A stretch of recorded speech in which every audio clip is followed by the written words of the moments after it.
भारत भूषण तिवारी मामला जो है अभी भी जो है सुर्खियों में इसलिए है क्योंकि भारतीय जनता पार्टी के कुछ नेता इसको सुर्खियों में रखना चाह रहे हैं। और दूसरी बात है कि जिस तरीके से भरत भूषण तिवारी का इनकाउंटर किया गया, तमाम जो लोग हैं वो कह रहे हैं कि ये हत्या है।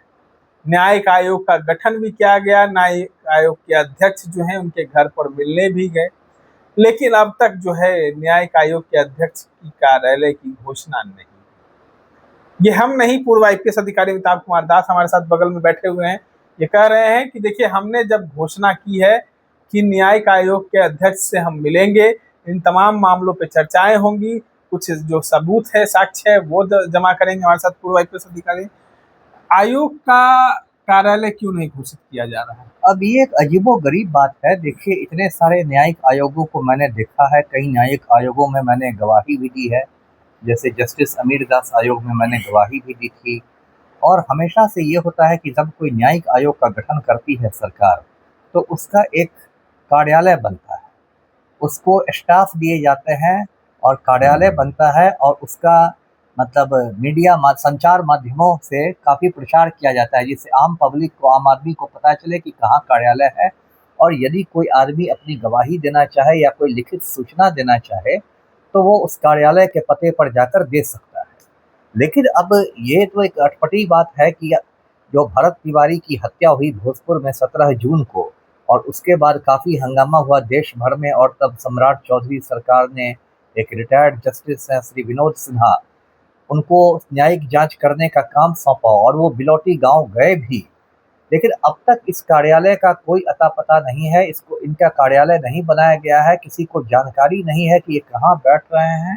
अब जैसे कि मैंने कई चैनलों के माध्यम से कहा था कि भाई, मैं इस आयोग के कार्यालय में जाऊंगा और मैं सूचित करूंगा आयोग को कि भरत तिवारी की जो सुनियोजित हत्या हुई है उसका षड्यंत्र मुख्यमंत्री सम्राट चौधरी ने रचा था, मुख्यमंत्री आवास में रचा था, और सम्राट चौधरी के इशारे पर ही पटना से एसटीएफ कमांडो भेजे गए थे भोजपुर, और सम्राट चौधरी के ही आदेश पर पुलिस मुख्यालय ने वीडियो कॉल करके कहा था भोजपुर एसपी को कि हाथी पागल हो जाए तो उसको मार दिया जाता है।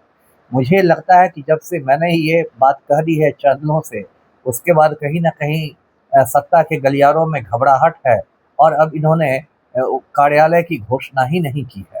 तो ये एक बहुत, मैं आपके चैनल के माध्यम से मांग करता हूँ सरकार से कि आपका जो न्यायिक आयोग है वो एक मजाक बन के रह जाएगा यदि आप उसके लिए कार्यालय की भी घोषणा नहीं करते, क्योंकि लोगों को तब लीपापोती का शक होगा। अभी लीपापोती का बहुत शक है, और सम्राट चौधरी साथ ही साथ राजनीतिक दांव भी खेल रहे हैं।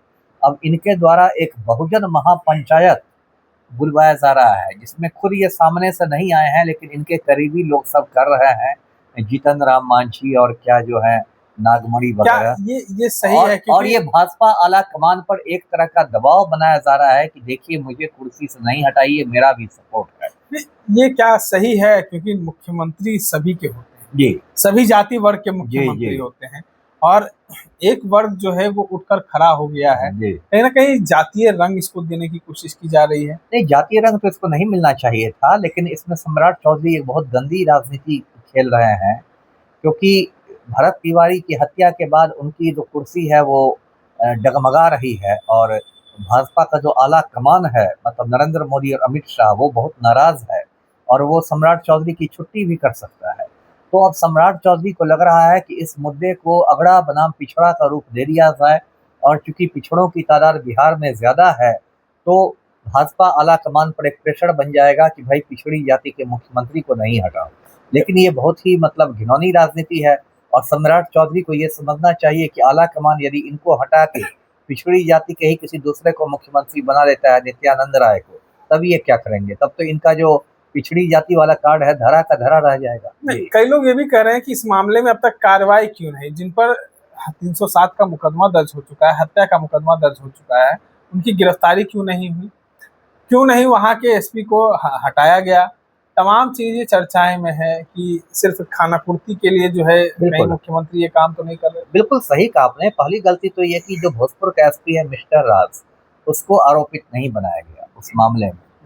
जो शाहपुर में जो FIR हुआ है 178/96, जबकि मैं कह रहा हूं कि मैं मानने को तैयार नहीं हूं कि बिना SP के की जानकारी कितना बड़ा कांड हो सकता है। भरत तिवारी के भाई चंदन तिवारी ने तो यहाँ तक आरोप लगाया है कि SP ने वहां जाके उन लोग के परिजनों को शायद मुझे धमकाया। जहां तक मालूम है कि अगर किसी इलाके में एक डकैती भी होती है तो SP को फोन चला जाता है। नहीं नहीं, ये तो होता ही है। मैं तो खुद इतने जिलों का SP रह चुका हूँ, और थाना प्रभारी तो पल पल की खबर सूचना देता रहता है SP को। तो डकैती से भी और छोटी छोटी बातों की सूचना मिलती है, लेकिन यहाँ पर तो मतलब अजीब स्थिति है। और अब तक उसका ट्रांसफर नहीं किया गया है मिस्टर राज का। उसको पुलिस मुख्यालय बुला लेना चाहिए, वो वहां पर बैठ के सारे सबूतों को नष्ट करवा देगा। उसके बाद ये मुझे खबर है दूसरा खेल क्या हो रहा है कि जो हथियार 2-3 पिस्तौल जब्त किए गए हैं पुलिस वालों के, और उनको पटना के FSL में लाया गया है, विधि विज्ञान प्रयोगशाला में बैलिस्टिक जांच के लिए। बैलिस्टिक जांच में ये होता है कि पिस्तौल को गोलियों से मैच कराया जाता है, ये जो गोली चली है ये इसी पिस्तौल से चली थी या दूसरे हथियार से। अब उसमें खेल हो रहा है कि ये लोग यहाँ पर हथियार ही बदलने वाले हैं, है ना। विधि विज्ञान प्रयोगशाला जो पटना में FSL, उसमें हथियार ही बदल दिया जाएगा। यदि A हथियार को लाया गया है तो उसकी जगह B हथियार को रख दिया जाएगा, और कहा जाएगा कि भाई पिस्तौल से तो गोली मैच कर ही नहीं रही है। तो ये सब मतलब इस पे तो शक ये भी जा सकता है ना कि क्या पुलिस अवैध हथियार से फायरिंग की है। हर तरह का शक जा सकता है, हर तरह का शक जा सकता है, वो भी जा सकता है।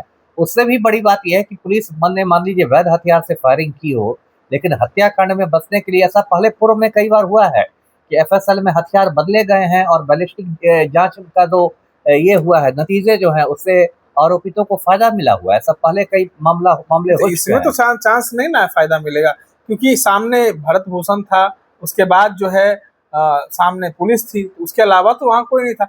वो उस कंडीशन में बदला जा सकता है ना कि हाँ भाई सामने कोई और हो। लेकिन लेकिन केस तो कमजोर हो जाएगा ना। मान लीजिए दरोगा जी का जो पिस्तौल था, मान लीजिए राजेश मालाकार का जो पिस्तौल था, उससे गोली मैच नहीं करती। उन्होंने कहा हमने मारा ही नहीं, गोली मैच ही नहीं की। अरे जो बचाव पक्ष का वकील तो यही सब ना पर हल्ला करता है, और किस पर हल्ला करता सिपाही है? पे गाज गिरेगा फिर, या कहेगा किसी अज्ञात आदमी ने चला दिया। तो अज्ञात आदमी तो वहां था नहीं वीडियो में। तो वीडियो में नहीं, वीडियो से दूर से चलाया। देखिए एक मोटी बात समझिए कि सबूत में जब बचाव पक्ष के वकील इन्हीं सब बिंदुओं को लेके बचाव करते हैं। वो बोलेंगे कि अरे उसका पिस्तौल से मैच नहीं किया गोली, तो कैसे कोर्ट मान लेगा। और कोर्ट को पता भी रहता है कि झूठ बोल रहा है, लेकिन सबूत चूंकि कागज पर नहीं है तो उसको मानना पड़ता है कि बात तो सही है। इसलिए वो भी एक बात है, कायदे से ये जो बैलिस्टिक वाली जांच होती है बिहार के बाहर, उसको FSL में भेजना चाहिए, लेकिन बिहार में कायदे से कुछ हो नहीं रहा है। तो ये पूरी ऑपरेशन लिपापोती की तैयारी, और इसका भी हश्र वही हो जाएगा जो नीट छात्रा कांड का हश्र हुआ। अभी भी नीट छात्रा में कितना बड़ा देखिए अन्याय हुआ है। कोर्ट ने आदेश दिया हुआ है CBI को कि नीट छात्रा की मां का बयान दर्ज किया जाए, और इसके बावजूद CBI नीट छात्रा की मां का बयान नहीं दर्ज कर रही है। कितना बड़ा अन्याय है। तो मुझे लगता है भरत तिवारी हत्याकांड में भी वही ऑपरेशन लिपापोती शुरू हो चुकी है। चलिए, तमाम चीजों को सुन रहे थे हमारे साथ पूर्व IPS अधिकारी अमिताभ कुमार दास थे। पूरी चर्चाएं हो रही थी हमारे साथ। हमारे चैनल को सब्सक्राइब नहीं किए हो तो सब्सक्राइब कर ले, फेसबुक पेज को लाइक कर ले। धन्यवाद।